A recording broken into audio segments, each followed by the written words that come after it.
Շուրջ 2,5 միլիարդ դրամի 21 անշարժ գույք ու 9 միլիարդ դրամ։ Դատախազության պահանջն է ՀՀԿ նախկին падգամավոր Մհեր Սեթրակյանից ու նրան փոխկապակցված անձանցից։ Պահանջվում է նաև մեկ անշարժ գույքի շուկայական արժեք, որը կազմում է շուրջ 93 միլիոն դրամ, 7 իրավաբանական անձանցում մասնակցության բռնականացման պահանջ է ներկայացված, նաև ներկայացված է մեկ փոխհարության պահանջի իրավունք, որը կազմում է 180 միլիոն դրամ։ Պահանջվող գույքերի թվում նաև Սեթրակյանին պատկանող ընկերությունն է, որ իր գործունեությունը իրականացնում է գազալցակայանների միջոցով։ Գազալցակայանը ըստ էության գտնվում է պահանջվող ընկերություններից մեկի բալանսում, այսինքն մեր կողմից ներկայացված ընկերությունների բռնականացման պահանջը բավարարվելու դեպքում,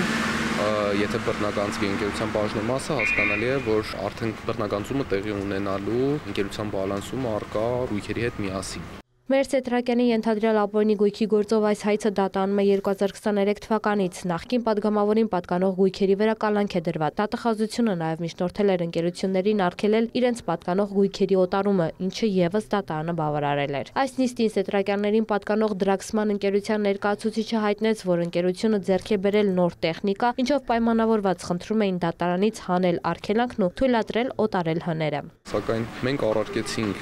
միջնորդության դեմ, քանի որ միջնորդությանից ներկայացված չէին այնպիսի ապացույցներ, որոնց ուսումնասիրությամբ մենք հնարավորություն կունենայինք գնահատել, թե արդյոք իրապես այդ հին տեխնիկայի պահպանումը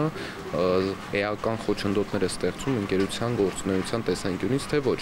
եւ նաեւ ներկայացված չէին ապացույցներ այդ տեխնիկայի, որը ընկերությունը խնդրում էր, որպեսզի արգելանքները վերացվեն, որքան արժեք ունեն այդ միջոցները այսօրվա դրությամբ։ Դրանով պայմանավորված նաև այսօրը կկարողանար գնահատել, թե